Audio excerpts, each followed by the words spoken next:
Hello and welcome to today's class. और आज हम पढ़ने जा रहे हैं स्वॉट एनालिसिस ऑफ सोशल मीडिया के बारे में। क्योंकि पिछले लेक्चर में हमने पढ़ा था digital media marketing versus traditional media marketing. तो आज उसी सब्जेक्ट को आगे बढ़ाते हुए डिजिटल मीडिया मार्केटिंग के अंदर हम लोग पढ़ने जा रहे हैं स्वॉट analysis of social media and why it is important. इसके बाद हम लोग B2B और B2C मॉडल पढ़ेंगे। तो बने रहिए यहाँ पर। नेक्स्ट लेक्चर के अंदर हम वो पढ़ेंगे। इस लेक्चर के अंदर हम स्वॉट एनालिसिस पढ़ने वाले हैं। तो एक छोटा सा इंसाइट भी दे दिया अगले लेक्चर्स का मैंने आने का, और साथ में इस लेक्चर के अंदर हम क्या पढ़ने वाले हैं वो भी दे दिया है। तो सबसे पहले स्वॉट एनालिसिस। पिछले लेक्चर के अंदर हम लोगों ने पढ़ा था कि स्वॉट एनालिसिस जो है वो बहुत ज़रूरी होता है किसी भी ब्रांड के लिए। किसी भी मार्केटिंग को शुरू करने से पहले हम लोगों को एक एनालिसिस कर लेना होता है छोटा सा, जिसके अंदर चार चीज़ें हम लोग एनालाइज करते हैं: strength, weaknesses, opportunities and threats. तो जो स्वॉट है ये एक तरह का छोटा सा शॉर्ट फॉर्म कह लीजिए या कुछ भी कह लीजिए, अलग अलग लैंग्वेज में अलग अलग चीज़ कही जाती है।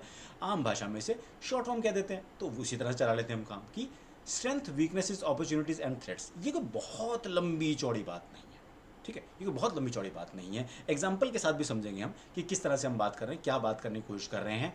Understanding how to identify each of these areas is going to help you strengthen your overall social media strategy. Now मैं हमेशा एक बात कहता हूँ कि डिजिटल मीडिया मार्केटिंग या फिर डिजिटल मार्केटिंग या फिर SEO करना या फिर SMM करना, ये एक कोर्स करने भर का काम है। तो फिर डिग्री के अंदर एक सब्जेक्ट क्यों इसके बारे में पढ़ाया जाता है? Why do we study this as a subject, जबकि एक 6 महीने कोर्स के अंदर ये सिखाया जा सकता है इंसान को। एक चीज़ है जो कि 6 महीने के अंदर नहीं सिखाई जा सकती, एंड दैट इज स्ट्रैटेजाइजिंग। यानी कि किसी भी प्लान को किस तरह से बनाना है, किस तरह से एग्जीक्यूट करना है, ये किसी भी प्लान ये भी किसी भी एक कोर्स के ज़रिए नहीं सिखाया जा सकता, ठीक है। इसके लिए पूरा एक आपको सॉइल को, माइंड को फर्टाइल बनाना पड़ता है, उसके ऊपर नए आइडियाज़ डालने पड़ते हैं, and then you see them grow, ठीक है। तो ये उस बारे में है कि कैसे सोशल मीडिया स्ट्रैटेजी। आप कहेंगे कि एक शब्द पकड़ लिया उसी के बारे में एक्सप्लेन कर रहा है। यस, क्योंकि दिस इज़ वेरी इंपॉर्टेंट। मैं भी जब पढ़ाता हूँ तो मैं आपको SEO करना और SMM करना, ऐड बनाना, फेसबुक की ऐड बनाना, गूगल की ऐड बनाना, ये तो सिखाते ही हैं। बट साथ में हम लोग जो मेन हमारा मोटिव है वो है स्ट्रैटेजी, क्योंकि ऐड तो कोई भी बना लेगा, ठीक है। बट जो स्ट्रैटेजी है, जो माइंड का काम है, यहाँ पे माथा, ये कौन लगाएगा? ये आप लगाएंगे इस लेक्चर के बाद, ठीक है। तो आपको strength, weaknesses, opportunities and threat को स्टडी करना होगा, एनालाइज करना होगा। व्हाट इज सोशल मीडिया स्वॉट एनालिसिस? जो लिखा हुआ है बड़े सिंपल में है कि व्हेन परफॉर्मिंग अ स्वॉट analysis focused on social media, you basically take a close look at one or more of your social channels. One or more की बात हो रही है यहाँ पे, यानी कि multi channel social media strategy. ऐसा नहीं है कि आप अगर इंस्टाग्राम के ऊपर बिजनेस चलाते हैं, इंस्टाग्राम के ऊपर ऐड चलाते हैं, तो सिर्फ इंस्टाग्राम पर ही चलाएंगे, नहीं। ऐसे आप ग्रो नहीं कर पाएंगे। आपको हर उस ऐप पर जिस पर कि आपका टारगेट ऑडियंस जो है वो एक्टिव है, वहाँ पर आपको एक्टिव रहना पड़ेगा, क्योंकि लोग आपको ढूंढेंगे अपने सहूलियत के हिसाब से। लोग आपको ढूंढेंगे, लोग कहेंगे कि अगर मैं इस मीडिया को चलाता हूँ, मान लीजिए अगर कोई फेसबुक पर है आपका टारगेट ऑडियंस और आप सिर्फ इंस्टाग्राम चलाते हैं, तो वो कहेगा कि यार फेसबुक पर भी बना दो ना, सेम पोस्ट ही तो डालना, डाल दो, दोनों एक ही कंपनी के तो है, बना लो एक अकाउंट। और आप तब ये नहीं कह सकते कि नहीं मैं नहीं बनाऊंगा, आपको बनाना पड़ेगा। तो मल्टी चैनल स्ट्रैटेजी जो है वो हमेशा काम करते हैं, सिंगल चैनल नहीं करते, पहली बात आपको बता दूं, ठीक है। उसके बाद then you move on to figuring out what opportunities you are either taking advantage of और मिसिंग। यानी कि आप कौन कौन सी अपॉर्चुनिटी जो है वो मिस कर रहे हैं, इसको आगे एक्सप्लेन करूंगा, इस लाइन को आगे एक्सप्लेन करूंगा। Finally you identify threats such as what competitors are doing in terms of their social media और what obstacles your company faces in seeing success online. Now ये दो पार्ट के अंदर डिवाइड किया गया है और बड़ी अच्छी तरह से डिवाइड किया गया है। क्या कहा गया है सेंटेंस के अंदर कि व्हाट कॉम्पिटिटर्स आर डूइंग, समझ लो कि आपके कॉम्पिटिटर्स क्या कर रहे हैं। अब फिलोसफिकली एक बड़ी अच्छी सी बात कही जाती है कि आपका कंपटीशन कौन होता है? आप खुद। बट क्या इस चीज़ को आप लोग इस स्ट्रेटजी में या फिर स्वॉट एनालिसिस के दौरान या फिर अपने सोशल मीडिया ब्रांडिंग के दौरान या फिर मार्केटिंग के दौरान इस चीज़ को फॉलो करते हैं?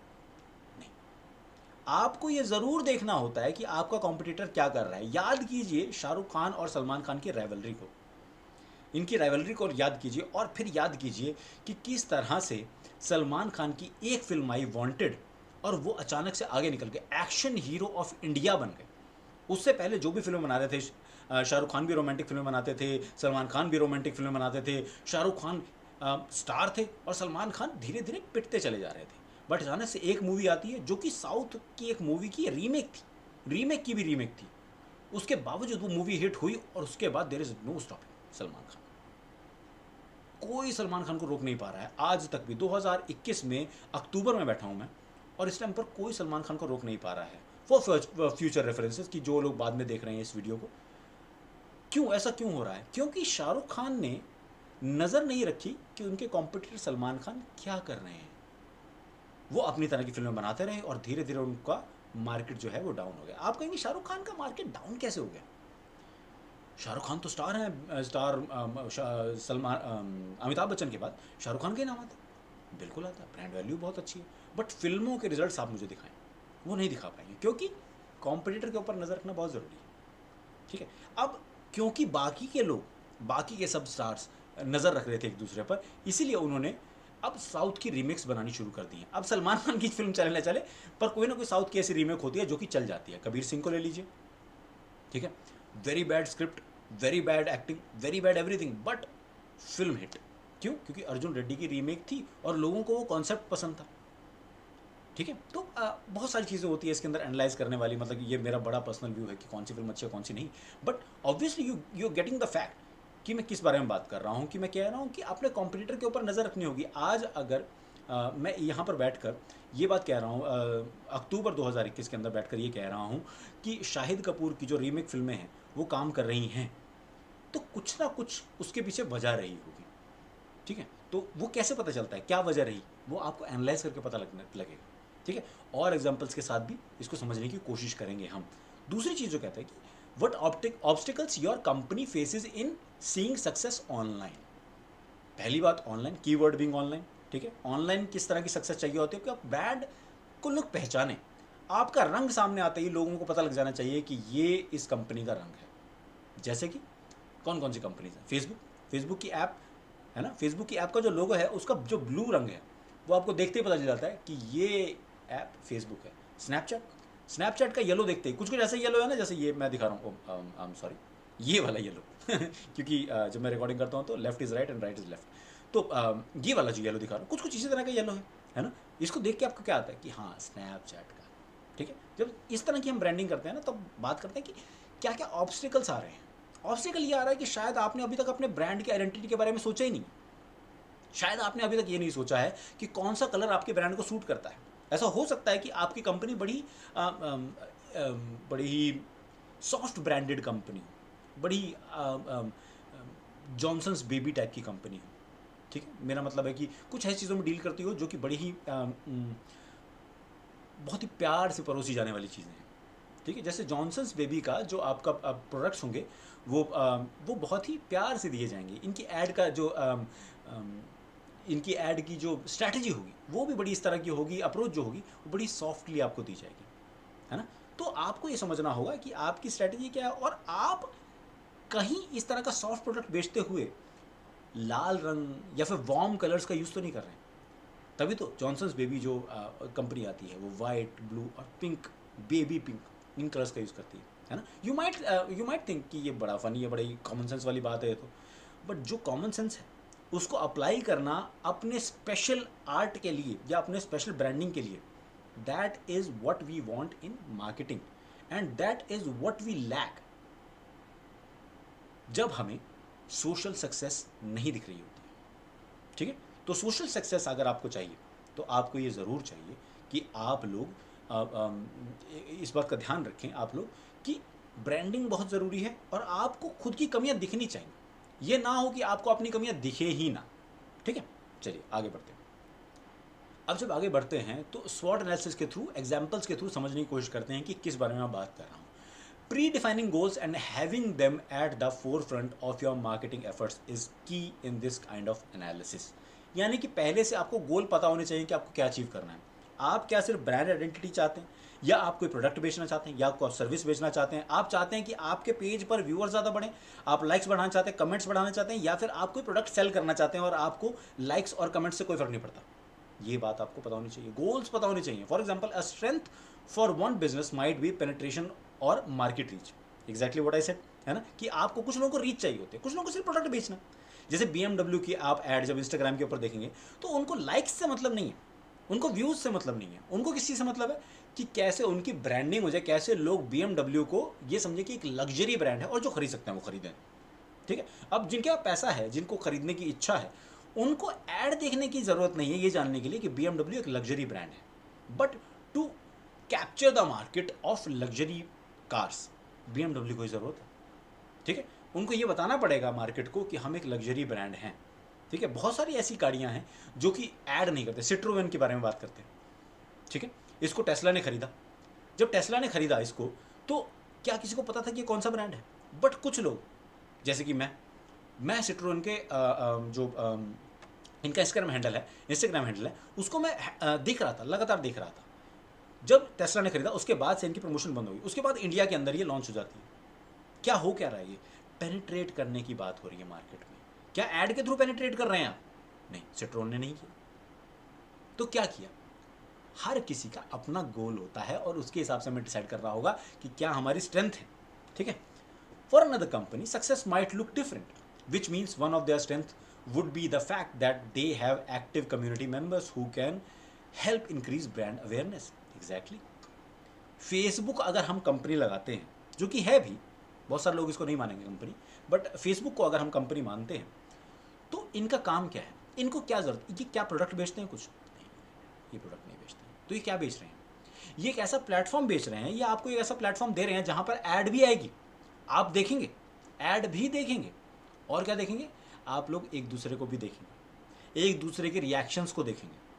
अगर किसी कंपनी ने एक ऐड चलाई, मान लीजिए, ठीक है, अगर किसी कंपनी ने एक ऐड चलाई, मान लीजिए बिरला ग्रुप ने अपनी एक ऐड चलाई, आदित्य बिरला ग्रुप ने एक ऐड चला दी अपनी। ठीक है, जब उस ग्रुप ने अपनी ऐड चलाई तो वो ऐड है बहुत बढ़िया।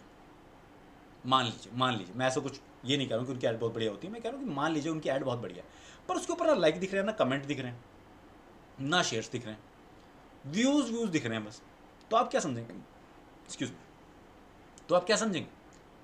आप यही समझेंगे कि ऐड इतनी पॉपुलर ही नहीं है, लोग इसको पसंद ही नहीं कर रहे हैं, या फिर ये लोगों तक पहुंच ही नहीं रही है।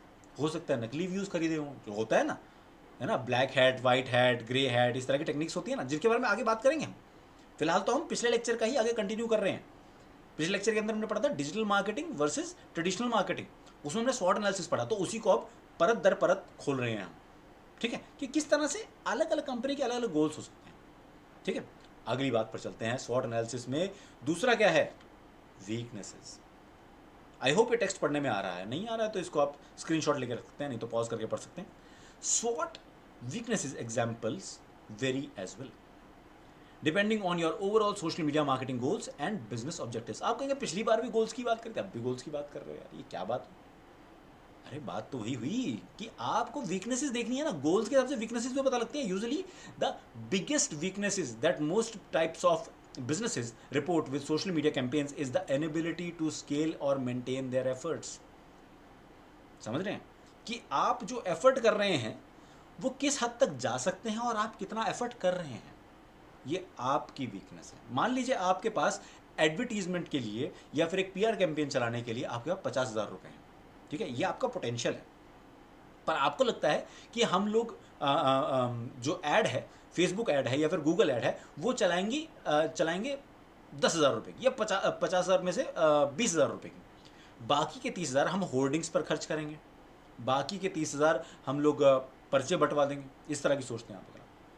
तो आपको ये समझना होगा कि आपके जो होर्डिंग्स हैं वो कितने दिन तक चल रहे हैं सेम बजट में, कितने लोगों तक पहुंच पा रहे हैं सेम बजट में, और क्या उसके बाद लोग एक्शन ले पा रहे हैं। मोस्ट इंपॉर्टेंट बात, समझ रहे हैं मेरी बात?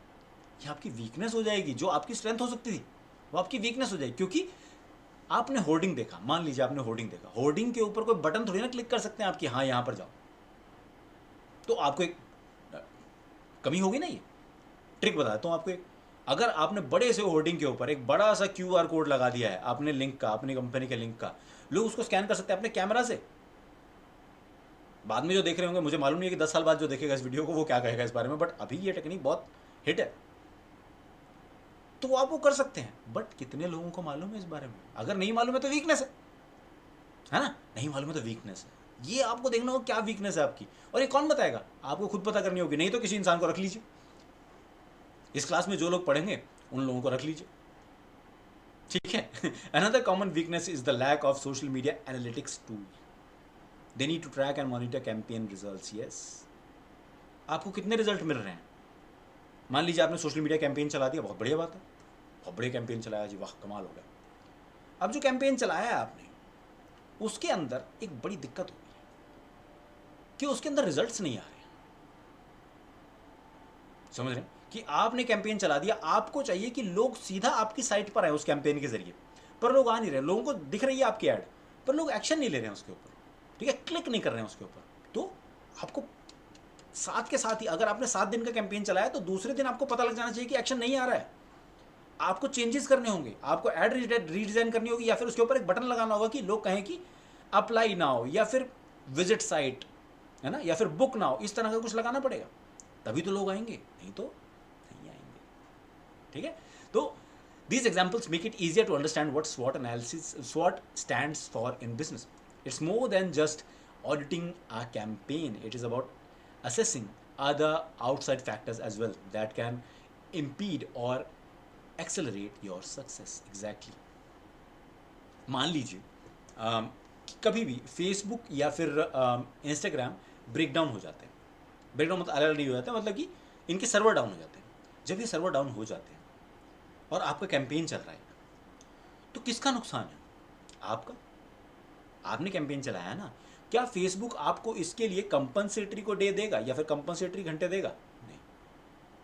और ये आपको सिर्फ ऑडिटिंग से नहीं पता चलेगा, ये आपको आउटसाइड फैक्टर से पता चलेगा। क्यों? मान लीजिए आपने एंड में आकर देखा, 1 हफ्ते का आपने कैंपेन चलाया, आपने आकर देखा कि यार इस घंटे में तो आया ही नहीं, कोई रिप्लाई नहीं आया, और आपने इस चीज़ को नहीं समझा कि आप फेसबुक और इंस्टाग्राम डाउन था उस दिन, तो आपका सारे जो एनालिसिस है वो फेल हो जाता है ना। मान लीजिए किसी दिन 10वीं क्लास के या फिर 12वीं क्लास के एग्जाम्स, उस दिन आपने टीनेजर्स के लिए ही कोई कैंपेन चला रखा है, ठीक है, उस दौरान आपका कैंपेन फेल होगा, क्योंकि ज़्यादातर लोग पढ़ रहे होंगे।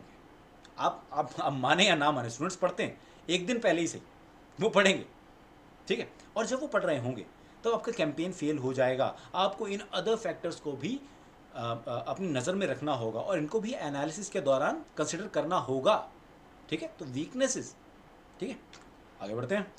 अपॉर्चुनिटीज़ के अंदर हमें क्या पढ़ना है? परफॉर्मिंग अ स्वॉट analysis of individual social media channels can help you identify the opportunities you are currently missing. Quite simple, मैं अभी तक यही रिपीट कर रहा हूँ बार बार। Perhaps you should consider joining a new social media channel that's popular with your target audience. You might even identify a new niche audience that you are not currently tapping into. What does that mean? मान लीजिए, मैं वही आप कहेंगे कि repetitive हो रहा है, बट स्वॉट एनालिसिस मैं पढ़ा अलग अलग रहा हूँ, पर होता एक साथ ही है, ठीक है। अपॉर्चुनिटीज़ के बारे में बात करते हैं कि मान लीजिए आपका टीजी जो है, जो टारगेट ऑडियंस है, वो आपका इंस्टाग्राम के ऊपर एक्टिव है और आप due to personal reasons Facebook पर ही एक्टिव हैं सिर्फ, तो लोग कहेंगे कि यार हमें तो इंस्टाग्राम पर चाहिए ऐड। अब कमाल की बात है कि फेसबुक ऐड इंस्टाग्राम पर भी चलती है, ठीक है, तो ये आपके फ़ायदे की बात होगी। मान लीजिए इंस्टाग्राम पर भी नहीं है, फेसबुक पर भी नहीं है, आप चलाई कोई और ऐप रहे हैं, कोई और, मान लीजिए ऑरकुट, हालांकि बंद हो चुका है ऑरकुट, मान लीजिए कोई और ऐप है, कुछ भी चला रहे हैं आप, क्लब हाउस पर एक्टिव है मान लीजिए, ठीक है, आप क्लब हाउस पर एक्टिव हैं, लोग कह रहे हैं कि हमें ऐड वहाँ पर चाहिए। आप ये नहीं कह सकते कि आप नहीं जाएंगे वहाँ, क्योंकि आपका टीजी वहीं पर है, आपको ऐड वहीं पर करने से फ़ायदा होगा, नहीं तो फ़ायदा नहीं होगा। तो ये बस इतनी सी ही बात है कि आप जो अपॉर्चुनिटीज़ मिस कर रहे हैं, आपको कैसे पता चलेगा? ये आपको खुद देखना होगा, ये खुद एनालिसिस करना होगा, इस चीज़ का एनालाइज करना होगा आपको खुद से, ठीक है। तो यही अपॉर्चुनिटीज़ की बात है कि नई अपॉर्चुनिटीज़ के लिए आप वेलकम हैं कि नहीं, वेलकमिंग हैं कि नहीं। अगर आप वेलकमिंग हैं नई अपॉर्चुनिटीज़ के लिए तो you will grow, but if not then you might not grow. और ये आपको समझना होगा, ये एनालाइज करना होगा, अपॉर्चुनिटीज़ देखनी होंगी नहीं। Trying to tap into new geographical areas or reach different kinds of consumers is always something that smaller companies seem to struggle with. अभी स्मॉल कंपनीज की बात कर रहे हैं, एग्जाम्पल हम बड़ी कंपनीज की तरफ। मान लीजिए आपने आज ही बेकिंग का बिजनेस शुरू किया है। आइडेंटिफाई कर पा रहे हैं आप कि आपके सर्कल में भी कोई ना कोई एक ऐसा शख्स होगा, एक नहीं तो कम से कम एक तो होगा, जो इंस्टाग्राम पर अपना बेकिंग का बिजनेस चला रहा होगा। मेरी जानकारी में है, मेरे स्टूडेंट्स बेकिंग का बिजनेस चला रहे हैं, उनके पास केक्स के ऑर्डर्स आते हैं। आज की तारीख में लोग बोर हो चुके हैं बेकरीज से केक लेके, क्योंकि ज़्यादातर केक्स बोरिंग होते हैं। मम्मी को भी वही केक देना पड़ेगा, पापा को भी वही केक देना पड़ेगा, गर्लफ्रेंड को भी वही केक देना पड़ेगा। तो क्या हो रहा है एक्चुअली, आपको कस्टमाइज केक चाहिए। तो कस्टमाइज केक कौन दे रहा है? इंस्टाग्रामर्स। ठीक है, कि बेकरी का मैंने काम शुरू कर दिया भैया, आप यहाँ पर आकर केक ले सकते हैं। बहुत बढ़िया बात है। पर आपको नए ज्योग्राफिकल एरियाज तक पहुंचने की जरूरत भी है कि नहीं, ये आपको देखना पड़ेगा। ठीक है, केक कहाँ तक भेज सकते हैं? मान लो मैं दिल्ली में बैठा हूँ, मैं आगरा केक भेज दूंगा क्या? May be not. 4 घंटे बहुत लंबा सफ़र होता है। अगर आप बाय रोड जाते हैं 4 घंटे, 2 घंटे, 3 घंटे, बहुत लंबा सफ़र होता है। कितना गैप हो जाता है और कैसे आप सिक्योरिटी के साथ उसको पहुंचा सकते हैं, ये बड़ा सवाल है। बट अगर आपका प्रोडक्ट इससे अलग है, मान लीजिए आप पेपर के बिजनेस में हैं, है ना, आप पेपर की कंपनी है और आपको नई नई शुरू किया आपने पेपर की कंपनी, तो आप क्या करेंगे? आप सिंपल काम कर सकते हैं। आप कहें कि हम दिल्ली में बैठे, हम आगरा में भी जाएंगे, हम नेपाल में भी दे देंगे, हम चाइना में भी दे आएंगे, हम श्रीलंका में भी दे आएंगे। सब जगह पर आप एक्सपेंड कर सकते हैं, न्यू ज्योग्राफिकल एरियाज। ठीक है, उसके बारे में बात है। फिर उसके बाद SWOT analysis can point you in the right direction and help you understand how to engage with new opportunities. Yes, नई अपॉर्चुनिटीज़ के साथ एंगेज करने में आपकी मदद कर सकते हैं ना। Opportunities you all understand it very well. ठीक है, तो इसके आगे बढ़ते हैं। थ्रेट्स, सबसे इंपॉर्टेंट चीज़ थ्रेट। आपको देखना होगा कहीं आप खुद की कंपनी के थ्रेट तो नहीं है। Once you are into the threat category of a SWOT social media analysis, you'll see that things become a bit broader. Focus on external factors such as within your niche or new competitors entering the market.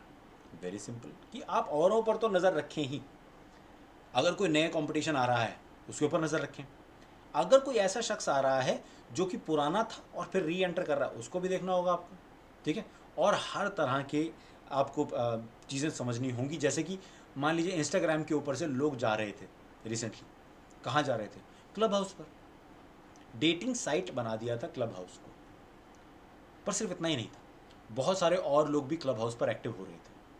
अब जब ये सब लोग active हो रहे थे तब actually क्या हो रहा था, एक नीश जो है वो एक्सटर्नल फैक्टर्स की वजह से, यानी कि एक नए कंपटीशन की वजह से, एक्चुअली कंपटीशन है भी नहीं पर फिर भी उन लोगों को कुछ नया मिला तो वो वहाँ चले गए। क्या इंस्टाग्राम पर वो बने रहे? यस। बट आपको नज़र रखनी पड़ेगी कि आप जो कैंपेन्स चलवा रहे थे लोगों से, जो ऐड चलवा रहे थे, अब उसके लिए आप लोगों को उतना टाइम नहीं दे पाएंगे, क्योंकि ज़्यादातर लोग शाम को बिजी थे क्लब हाउस पर। And things changed, strategies changed, क्योंकि एक्सटर्नल फैक्टर्स की वजह से, समझ रहे हैं, जो नीश को इफेक्ट कर रहे थे उनके। In terms of sustainability, the threat part of a SWOT analysis can really help you future-proof your business and social media campaigns. क्या मतलब है इसका? सिंपल है कि फ्यूचर जो होता है वो हमेशा प्रॉब्लम लेकर आता है। अपॉर्चुनिटीज़ तो लेकर आता है पर प्रॉब्लम्स लेकर आता है, क्योंकि फ्यूचर हमेशा चेंज होता रहता है ना। आप उसके लिए तैयार नहीं हैं, बट आप उसके लिए तैयार हो सकते हैं अगर आप थ्रेट्स को पहले से एनालाइज कर लेंगे। अगर आप थ्रेट को पहले से एनालाइज कर सकते हैं, you are good to go, you'll do well। और वही मेरा पॉइंट है कि थ्रेट को जब आप देख रहे हैं तो आप फ्यूचर प्रूफिंग कर रहे हैं एक्चुअली। ठीक है, it will help you identify if your campaign and marketing goals are sustainable over time, और if there are major obstacles in the way that are going to hinder your success. Major जो point है वो ये कि हो सकता है कुछ ऐसी चीज़ें हों जो कि आपके जो गोल्स हैं उसके बीच में ऑब्स्टेकल बन रहे हों। ये है हमारा स्वॉट एनालिसिस। ठीक है, सो या थैंक यू सो मच आज के लेक्चर को अटेंड करने के लिए। मिलते हैं नेक्स्ट लेक्चर में जिसके अंदर हम B2B एंड B2C पढ़ने वाले हैं, क्योंकि आज टाइम कम रह गया है इसलिए। सो नेक्स्ट लेक्चर के लिए रेडी रहिए।